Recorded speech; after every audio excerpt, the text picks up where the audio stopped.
perlu ditingkatkan agar memiliki nilai guna dan dampak ekonomi bagi masyarakat.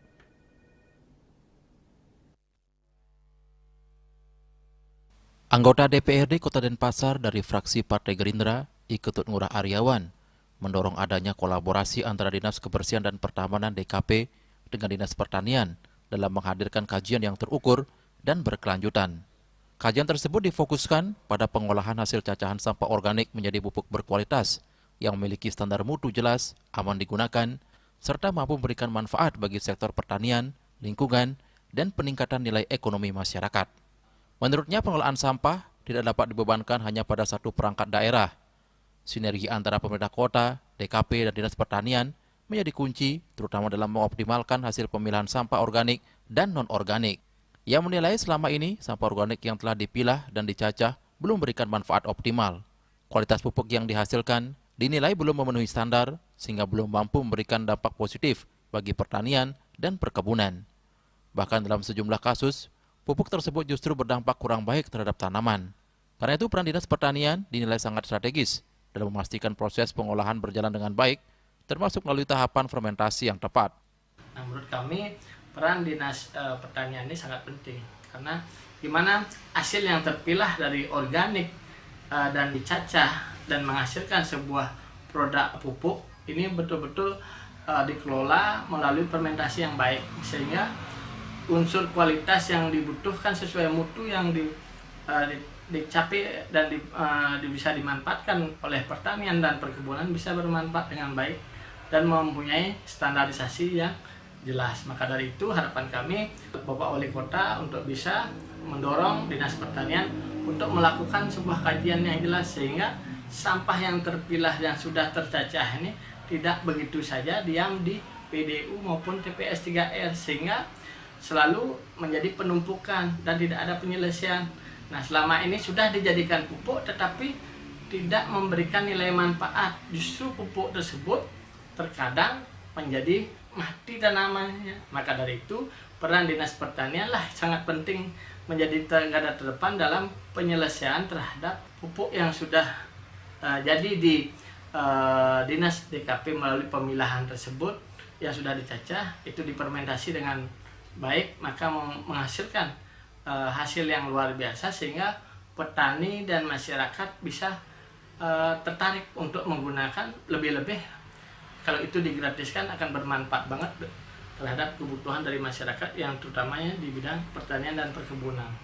Penguatan sinergi antar organisasi, perangkat daerah, serta dukungan kebijakan yang terarah dinilai menjadi kunci dalam mengubah persoalan sampah menjadi potensi ekonomi baru, sekaligus mendukung keberlanjutan lingkungan di Kota Denpasar. Yana, Bali TV.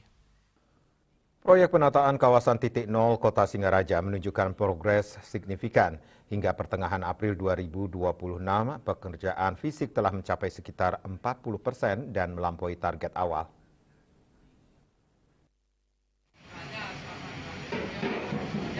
Pemerintah Kabupaten Buleleng optimis proyek penataan kawasan titik nol Kota Singaraja dapat selesai sesuai target. Hingga saat ini progres pembangunan telah mencapai sekitar 40%, melebihi target awal yang diproyeksikan di angka 30%. Bupati Buleleng Inyoman Sucitra mengatakan, capaian tersebut dinilai positif meski pengerjaan dihadapkan pada kendala cuaca yang tidak menentu. Untuk mengantisipasi gangguan hujan, pelaksana proyek menerapkan sistem kerja bergilir, termasuk hingga malam hari agar progres tetap terjaga. Cuacanya sekarang kita tidak bisa prediksi, kadang-kadang kering, hujan dan sebagainya. Jadi mereka pada saat hujan-hujan ini kan nggak bisa bekerja. Seperti tadi malam tuh mereka berhenti kerja, seharusnya mereka kerja. Tapi mereka kerja pagi sudah mulai begitu. Karena progres daripada pengerjaan di titik nol ini sesuai dengan harapan kita. Bahkan ini mereka melebihi kemarin dari laporan pada Tapi yang harusnya 30 sekian persen sudah sekarang udah 40. Menurutnya, tim pelaksana memaksimalkan waktu kerja saat cuaca cerah dengan bekerja sejak pagi hingga malam. Berdasarkan laporan teknis, proyek juga memiliki cadangan progres sekitar 5% dari target yang ditetapkan. Pemkab Buleleng menargetkan proyek penataan titik nol rampung dalam 3 bulan ke depan atau pada akhir Juli 2026.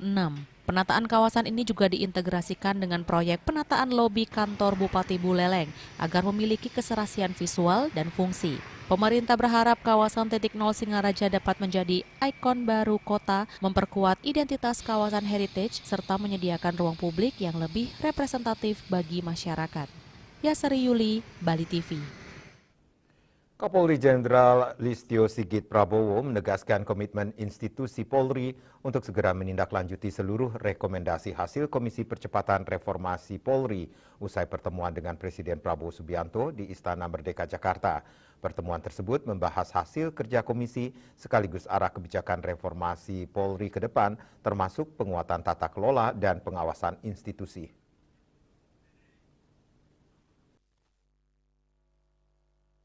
Dalam keterangannya, Kapolri menyampaikan bahwa Polri menyambut baik berbagai usulan yang disampaikan oleh komisi dan siap mengimplementasikannya secara bertahap. Polri pada prinsipnya segera menindaklanjuti terkait dengan usulan-usulan yang memang dirasa dan akan terus membuat institusi Polri menjadi lebih baik.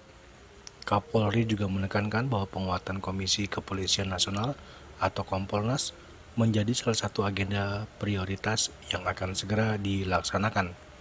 Selain itu, Polri akan berkoordinasi dengan kementerian terkait untuk menindaklanjuti pengaturan penempatan personil di luar struktur organisasi. Pimpinan serta anggota yang lain bahwa Polri pada prinsipnya segera menindaklanjuti terkait dengan usulan-usulan yang memang kami rasa ini akan terus membuat institusi Polri ini menjadi lebih baik. Penguatan Kompolnas tentunya tadi menjadi bagian yang akan segera kita laksanakan.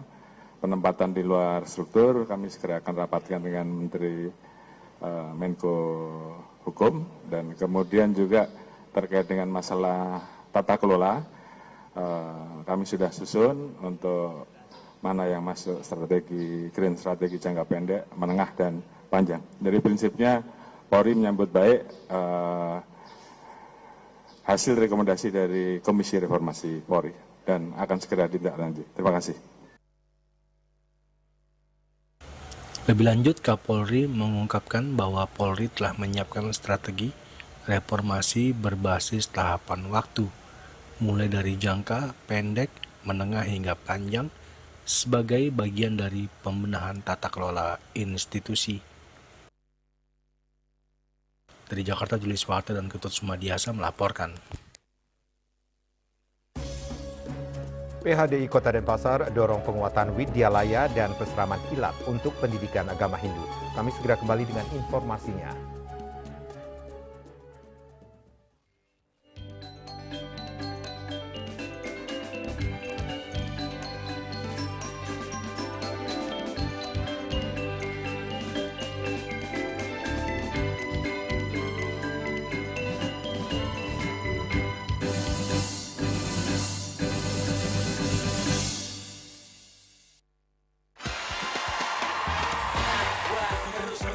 Seruput aja dulu. Luwak hitam baru dengan teknologi slow roasting bikin nyaman di lambung. Menangkan 20 emas murni dari Kopi Luwak. Kumpulkan kopi luwak favoritmu, tata menjadi rangkaian yang menarik, foto atau video, upload ke sosial media, dan tag @kopiluwakofficial. Buruan kirim, jangan sampai ketinggalan. Luwak hitam baru. Ngeri mantapnya. Gak kemanisan. Mantap.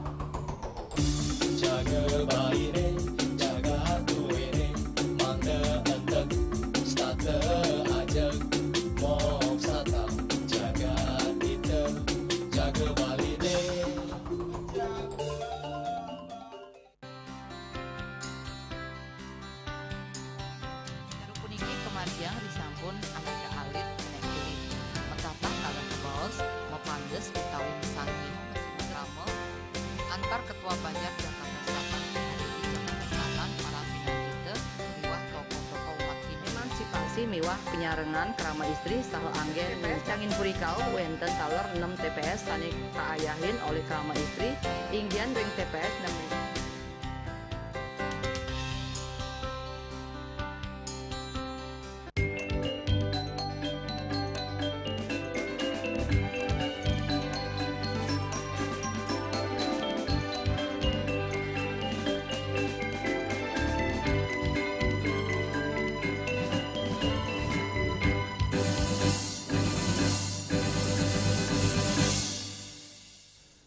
Pemirsa, pendidikan formal melalui widyalaya maupun pendidikan non-formal melalui peseraman telah dirancang sedemikian rupa oleh Direktorat Jenderal Bimbingan Masyarakat Hindu dinilai sangat penting memperkuat pendidikan agama Hindu di tengah masyarakat.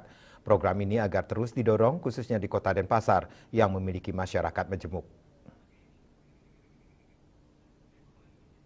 PHDI Kota Denpasar Imade Arko mengatakan pelaksanaan widyalaya di Kota Denpasar memiliki tantangan tersendiri karena tingginya jumlah penduduk pendatang. Kondisi tersebut membuat lembaga pendidikan khususnya PAUD dan TK berbasis Banjar menghadapi dilema ketika ingin menerapkan konsep pendidikan agama Hindu secara penuh. Kota Denpasar yang memiliki penduduknya majemuk dan banyak pendatang dianggap cukup sulit membuat widyalaya dengan konsep agama Hindu tanpa melibatkan masyarakat lainnya. Dari hasil observasi yang dilakukan di sejumlah TK Banjar di Kota Denpasar, ditemukan bahwa sekitar 60% peserta didik berasal dari kalangan pendatang. Situasi itu menimbulkan kekhawatiran bagi pengelola PAUD maupun TK apabila menggunakan konsep widyalaya sepenuhnya karena jumlah siswa akan menurun. Meski demikian, pentingnya memperkuat pendidikan agama Hindu sejak usia dini. Karena itu pihaknya terus mendorong sinergi antara PHDI dengan desa adat dalam menghadirkan pendidikan non-formal melalui peseraman kilat.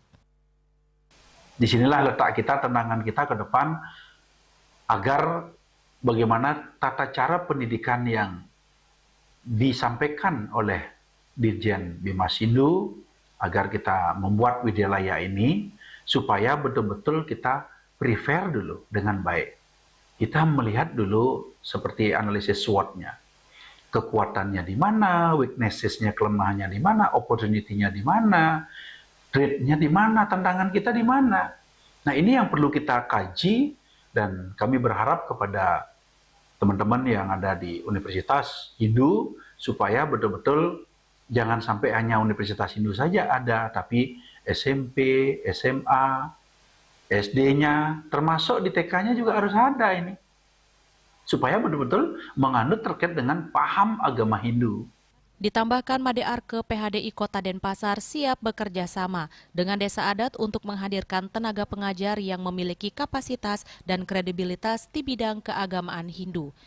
Di lingkungan Parisada Hindu Dharma Indonesia terdapat banyak tokoh agama, akademisi, profesor hingga doktor yang kompeten untuk menjadi pengajar maupun narasumber. Peseraman kilat nantinya bisa dibuat oleh desa adat sedangkan pengajarnya bisa melalui PHDI. Selama ini PHDI juga aktif bekerja sama dengan desa adat, perbekal maupun lurah dalam berbagai kegiatan pembinaan umat. Bahkan PHDI sering diundang sebagai narasumber dalam kegiatan-kegiatan keagamaan dan sosial kemasyarakatan. Made Arke berharap program peseraman kilat dapat terus dilaksanakan terutama saat liburan sekolah. Program ini menjadi ruang tambahan bagi anak-anak untuk memperoleh pendidikan agama Hindu di luar jam sekolah formal, sekaligus memperkuat pemahaman spiritual dan budaya sejak dini. Hendra, Bali TV. Pemerintah Kabupaten Buleleng mulai melakukan penertiban terhadap billboard dan reklame yang diduga melanggar aturan perizinan. Mulai Kamis, Satpol PP Buleleng melakukan proses pembongkaran.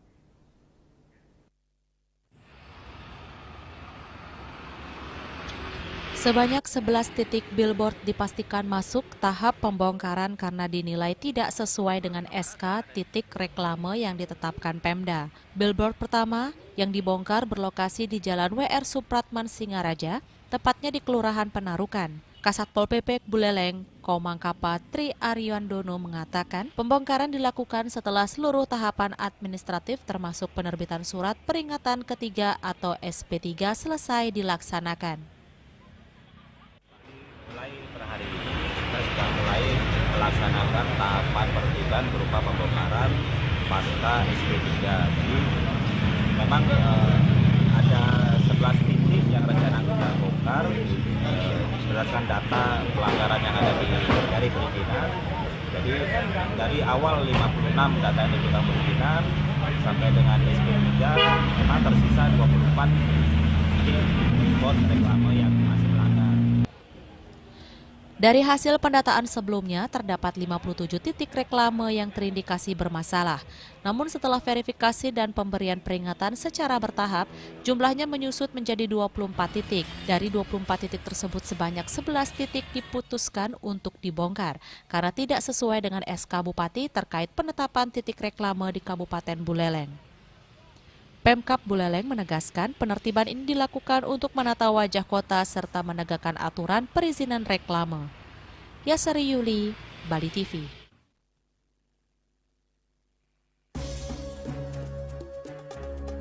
Pemirsa, jangan beranjak dulu. Kami segera kembali dengan laporan Pura Kembar Madura Sanur, jejak sejarah Arya Kuda Pinoleh dan warisan Majapahit di Bali.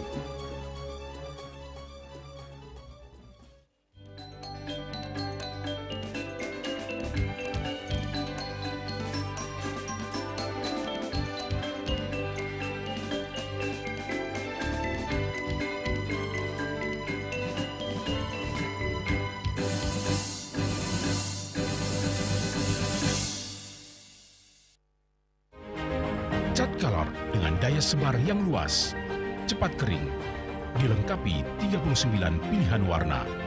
Kualitas dijamin terbaik. Cat color harga ekonomis.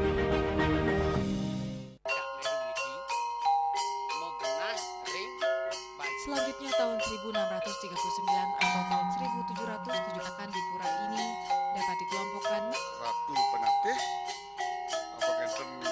penyungsung sejebak jagat pejen, pengumpul Ijen selaku angin pengalian di pengumpul jumlah wargi, serta memohon taksu bagi mereka para penekun spiritual atau balian di Bali.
Pemirsa, Pura Kembar Madura atau yang juga dikenal sebagai Pura Dalam Madura menjadi salah satu pura bersejarah di Bali yang menyimpan nilai spiritual dan historis penting khususnya terkait dengan tokoh Arya Kuda Pinoleh, pengikut setia Majapahit yang memiliki peran besar dalam penyebaran agama Hindu di Bali. Pura yang berada di kawasan Sanur ini dipercaya dibangun sebagai bentuk penghormatan atas jasa Arya Kuda Pinoleh yang datang bersama rombongan Majapahit saat ekspedisi penyebaran pengaruh budaya dan agama Hindu ke Bali pada masa lampau. Kehadiran pura ini sekaligus menjadi simbol eratnya hubungan sejarah antara Bali dan Kerajaan Majapahit di Jawa. Dalam sejarahnya, Arya Kuda Pinoleh dikenal sebagai seorang kesatria yang membawa ajaran, nilai kebijaksanaan, serta tradisi Hindu dari Jawa ke Bali. Dalam perjalanan tersebut, ia memimpin komunitasnya, membangun tempat-tempat pemujaan, serta melestarikan ajaran Hindu yang kemudian menjadi bagian penting dari budaya Bali hingga saat ini. Pura ini disebut kembar karena memiliki dua bangunan yang identik sebagai lambang persatuan dan ikatan sejarah yang tidak terpisahkan antara Jawa dan Bali. Sementara nama Madura dikaitkan dengan asal-usul komunitas Arya Kuda Pinoleh yang berasal dari Madura, Jawa Timur, yang pada masa itu berada di bawah kekuasaan Majapahit. Selain memiliki nilai sejarah yang tinggi, Pura Dalem Madura juga dikenal dengan berbagai tradisi unik yang masih dijaga secara turun-temurun oleh para pengempon dan pengemong pura. Salah satu keunikannya adalah tidak digunakannya daging babi dalam sarana upacara keagamaan. Bahkan para pengempon dan pengemong pura tidak diperkenankan mengkonsumsi maupun memelihara babi sebagai bentuk penghormatan terhadap aturan adat dan warisan leluhur. Tradisi lain yang masih lestari hingga kini adalah tradisi ngaro yang dilaksanakan setiap purnama kapat di Pura Dalem Segara.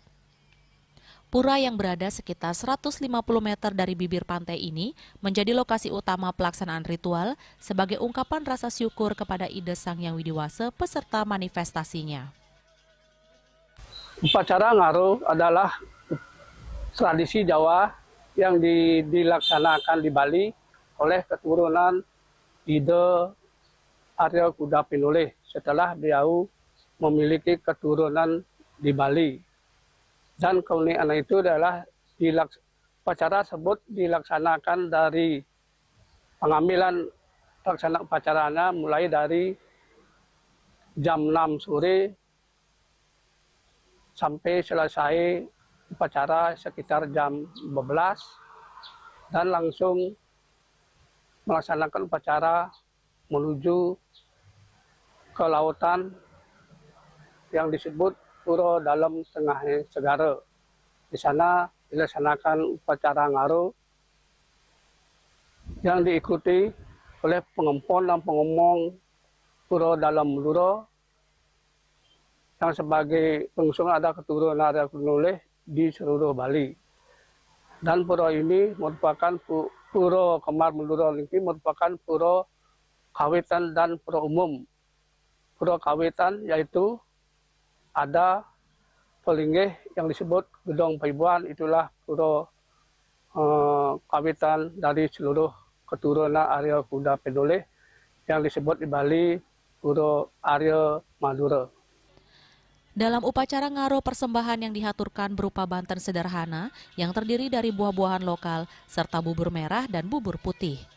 Buah-buahan yang digunakan pun merupakan buah lokal yang sudah mulai jarang ditemukan seperti buah juwet, katom lampa, kali asem, jambu air, hingga berbagai jenis mangga. Sedangkan bunga yang digunakan adalah bunga jepun putih dan bunga jepun merah. Seluruh perlengkapan upacara dipersiapkan sejak malam hari sebelum ritual dilaksanakan untuk menjaga kesucian prosesi dan bahan baku yang digunakan. Seluruh proses pembuatan sesajen dilakukan secara tradisional tanpa menggunakan teknologi modern. Dalam proses memasak, masyarakat masih menggunakan kayu bakar sebagai bentuk pelestarian tradisi leluhur. Setelah seluruh banten selesai dibuat, persembahan kemudian dibawa menuju segara atau lautan untuk prosesi utama.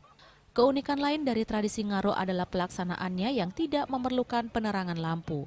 Saat ritual berlangsung, cahaya bulan purnama menerangi kawasan laut dengan sangat terang sehingga menciptakan suasana sakral dan penuh spiritualitas. Keberadaan Pura Kembar Madura Sanur tidak hanya menjadi pusat ibadah umat Hindu, tetapi juga menjadi warisan budaya yang memperlihatkan kuatnya hubungan sejarah antara Bali dan Majapahit. Hingga kini masyarakat setempat terus menjaga tradisi dan nilai-nilai luhur yang diwariskan oleh Arya Kuda Pinoleh sebagai bagian penting dari identitas budaya Bali. Hendra, Bali TV. Pemirsa, perawatan kendaraan tidak hanya sebatas mengganti oli atau servis mesin. Salah satu hal penting yang sering diabaikan pemilik kendaraan adalah spooring dan balancing roda mobil.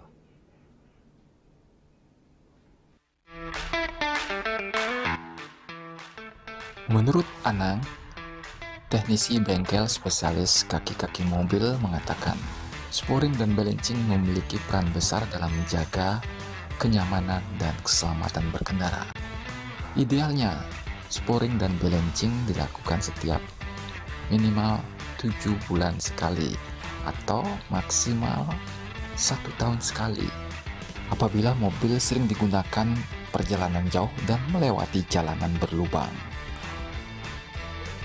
Spooring bertujuan untuk meluruskan sudut roda agar sesuai dengan standar pabrikan, sementara balancing tujuannya menyeimbangkan putaran roda agar bisa stabil saat kendaraan melaju kencang.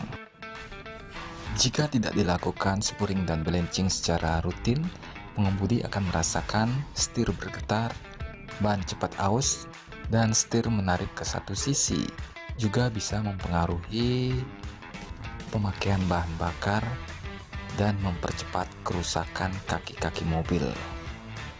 Anang menambahkan, spuring dan balancing sebaiknya segera dilakukan jika mobil baru saja menghantam lubang besar atau mengganti komponen kaki-kaki mobil, atau setir merasa tidak nyaman.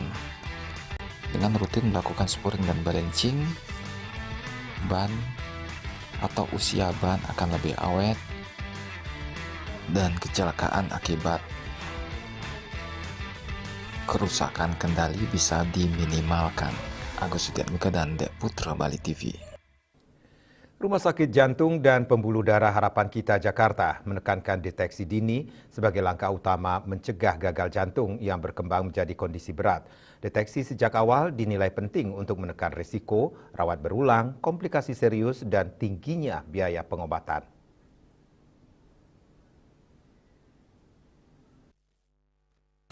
Rumah Sakit Jantung dan Pembuluh Darah Harapan Kita Jakarta menekankan deteksi dini sebagai langkah utama mencegah gagal jantung yang berkembang menjadi kondisi berat. Dokter spesialis jantung Rumah Sakit Jantung dan Pembuluh Darah Harapan Kita, Bambang Budi Siswanto, dalam seminar awam kampanye kesehatan dan penapisan dini kesehatan jantung di Jakarta mengatakan, 3 faktor resiko utama gagal jantung dengan hipertensi menjadi ancaman paling sering terabaikan oleh masyarakat luas. Hipertensi karena nyaris tanpa gejala, namun memicu kerusakan serius dalam jangka panjang sekaligus.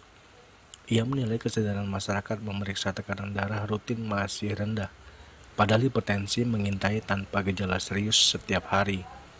Hipertensi menjadi pintu masuk berbagai penyakit katastrofik yang membebani pasien serta kualitas hidup keluarganya secara signifikan dan panjang. Selain itu, Bambang menekankan kepada masyarakat melakukan perubahan pola makan sehat sebagai langkah penting menekan resiko hipertensi sejak dini. Ia juga mengingatkan masyarakat membatasi konsumsi garam tinggi natrium karena berpotensi memicu tekanan darah meningkat signifikan. Gagal jantung itu kadang-kadang tidak bergejala. Pencegahannya kita mencari deteksi dini sebelum parah. Kebanyakan datang di rumah sakit sudah parah-parah semua, keluhannya makin berat, bahkan bolak-balik rawat. Nah, kita acara hari ini adalah mengingatkan pencegahannya. Maksudnya ada sebelum sakit gagal jantung, dia ada namanya 3 faktor risiko yang menyebabkan seorang bisa kena gagal jantung. 1, hipertensi. Hipertensi adalah penyakit yang tanpa gejala. Boleh dibilang dia hanya ketahuan kalau diukur. Kalau nggak diukur ya nggak ketahuan deh hipertensi atau enggak, karena gejalanya pasti nggak ada. Tau-taunya hipertensi bikin stroke, tau-taunya hipertensi bikin gagal ginjal, cuci darah. Takutnya hipertensi tau-taunya udah bikin pembuluh darah pada macet, itu hipertensi. Jadi hipertensi itu hanya bisa diketahui dengan diukur tekanan darah. Karena itu kami juga ada program namanya cek kesehatan jantung gratis. Ya. Itu pada hari ulang tahun seseorang bisa melakukan check up hipertensi di puskesmas dengan gratis. Ya. Hipertensi penyakitnya banyak sekali. Sekarang penyebab kematian ataupun penyebab biaya habis-habisan adalah cuci darah karena hipertensi, ginjal hipertensi, stroke nggak mati-mati, tapi keluarga menderita semua. Habis barang semua. Dari Jakarta, Juli Suwata dan Ketut Sumadiasa melaporkan. Kini kami sampaikan informasi perakiraan cuaca untuk kabupaten kota di Bali.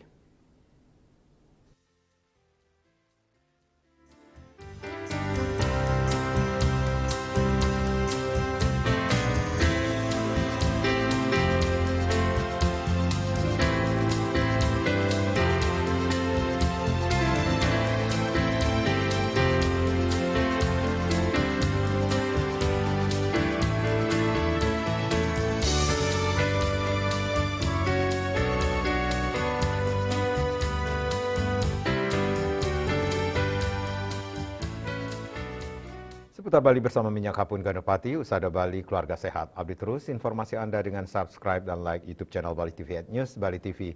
Mewakili redaksi yang bertugas, saya Made Sukadan Karang, pamit undur. Terima kasih atas perhatian Anda. Sampai jumpa. Om Santi Santi Santi Om.